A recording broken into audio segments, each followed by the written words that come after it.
not Sparta! No heart needed!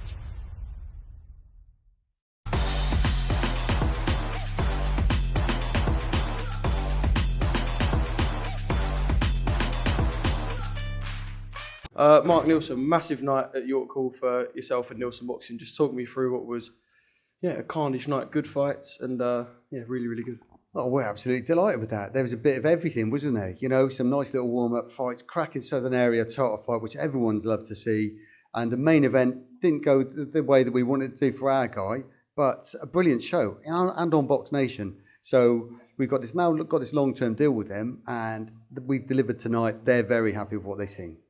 How important is that deal as well? Because small hall boxing, I speak to millions of small hall promoters, it's a very hard thing to nail. You can put shows on, but reaping the rewards is very hard. So that BoxNation deal is kind of the platform that you needed and you've got. 100%. That's going to just give us great opportunity for us as a promoter, but for the boxers as well. Because now we're broadcast, that means more income. More income means that we can put on bigger fights. We can put purse bids in for English, British, and who knows what after that. So it's a great opportunity for us. It's great that BoxNation are involved and they've got an appetite to put some more live boxing back on. They're very happy with what they've seen tonight, and it's exciting for us for the next 12, 24 months. And how important is it that the fights are good as well? Because there's a lot of small hall shows where you'll get 8 prospects against people that you know they're going to beat. Tickets will be done.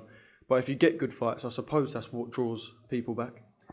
As I said before, I think I'm a fight fan first and foremost, and I don't want to sit at ringside and watch a card full of prospects beating, the load of journeymen in the opposite corner.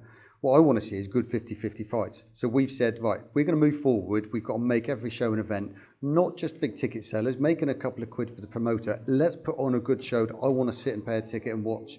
And that's what we're doing. There's going to be some of these development fights when they're in the 1-2, 2-0, 3-0, and they're in against the journeyman and they're in the first 6-rounder, but they've got to start somewhere. But you've got to fill the card up some really good 50-50s. There's some fights tonight, you never knew what was going to happen, Tommy Jacobs, or cracking amateur career, and everyone thought, is it a bit too late for him? And it turns out it was. And that's Southern Area. That's what we love, don't we? They're just cracking 50-50 fights, going both ways. Dean Dodge was under the cosh for a few rounds. He seemed to come back and settle down a little bit. But then, got Reece Bellotti just showing his class, and then finishing off with that cracking main event. Sabello now gets a top 15 ranking in the IBF, and they want to talk to us already about doing something with him. In terms of your shows moving forward, you do the ones in Bracknell and the ones down on the southeast. I can't remember where it is. Southwest, that's it, Swindon and them places. Do they differ a lot from London? Because you've got York Hall, you've got the link with Alfie Warren, and in London you can get a lot of people to shows. How do they differ tonight to what you go and do to the usual ones in Bracknell and in the southeast? Do you know what? I think what's made us successful here is we've just replicated the model that works in a small hall show in Swindon. We can bring her to a packed out York Hall. It's about the production, it's about the matchmaking, and if you get that right, it doesn't matter if it's Swindon, it's Gloucester, it's Bracknell, or it's York Hall, or potentially bigger venues. If you take that model, it's going to work. People are going to enjoy watching it. People are going to buy tickets, and broadcasters are going to be interested. And let's talk 2 years' time. So we're standing here 2 years' time, maybe not here, maybe somewhere bigger. Where does this go from here? Because I know that you'll be looking in the future and thinking it's just growth, growth, and growth.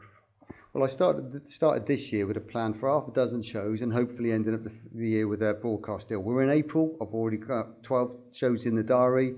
We've got a broadcast deal, probably going to end up at 14 to 16. And that number of shows puts us probably in the top half a dozen promoters in the country. So we're way ahead of where we hope to be at this stage. I mean, a long-term broadcast deal with some good revenue so we can put on some really good fights. That's the long-term plan. Can't wait to see what the future is. Really, really pleased. I know we've done long, in-depth interviews about Tyson, and there's so much we could talk about. Before we talk about what's going to happen in the ring or what you think will happen in the ring, just kind of your take on a build-up that's been silent but not silent, a really weird just a really weird 2 months of like a build-up that we didn't expect and kind of one we didn't want, but it was a little bit exciting as well. I just think Dillian's played a very clever game, hasn't he? Does that work does that matter when they get in the ring tomorrow? Well, I think he's just not playing Tyson's tune. Tyson normally dominates all the pre-fight. He's got their number, hasn't he? He winds them up at press conferences, on social media. Dillian's thinking, I'm not even getting involved. So whether he has done it intentionally to wind Tyson up or he's just not playing his game, I'm doing my own thing, who knows? But I think, you know, Frank Warren probably won't be happy that they haven't promoted it as much as he would like. I'm sure he'd have preferred a bit of pushing and shoving at the press conference rather than the hugs that they were doing. But, you know, whatever happens, 94,000 people are going to see this big spectacle tomorrow, and with heavyweights, anything can happen. Do you think the niceties have come because Dillian hasn't turned up? Say he would have turned up, do you think it would have sort of made them engage in that back and forth? Do you think, look, Dillian hasn't turned up, so they've just sort of resorted to the fact, look, well, whatever, it's all what happens in the ring? Well, I think, you know, Dillian's got it in him to have his buttons pressed.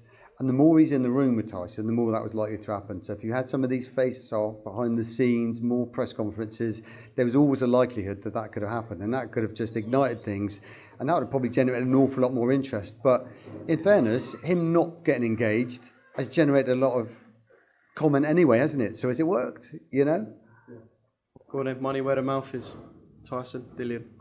Well, all the money's on sort of Tyson late rounds, isn't it? You know, late rounds or a points win. But Dillian, you know, the body snatcher with those left hooks to the body, if he can close the ring off, if he can get in there, he can slow Tyson down. I can't see that happening. I really like Dillian Whyte. I think he's great. He's got his chance and he's going to be in the best shape he's ever been and his head's in the right place. You know, Tyson's too clever. He's got too long a reach. I don't think Dillian will be able to get to him to do the damage that he needs to. Probably a points win for Tyson or a late stoppage. You know, Dillian's not known for having a good tank to go full 12 rounds, so maybe an 8-9 for 8 stoppage for Tyson, if not a points win. You get knocked, Sparta! No hug needed! Welcome, Team Everlast, to the Team Everlast Fitness app.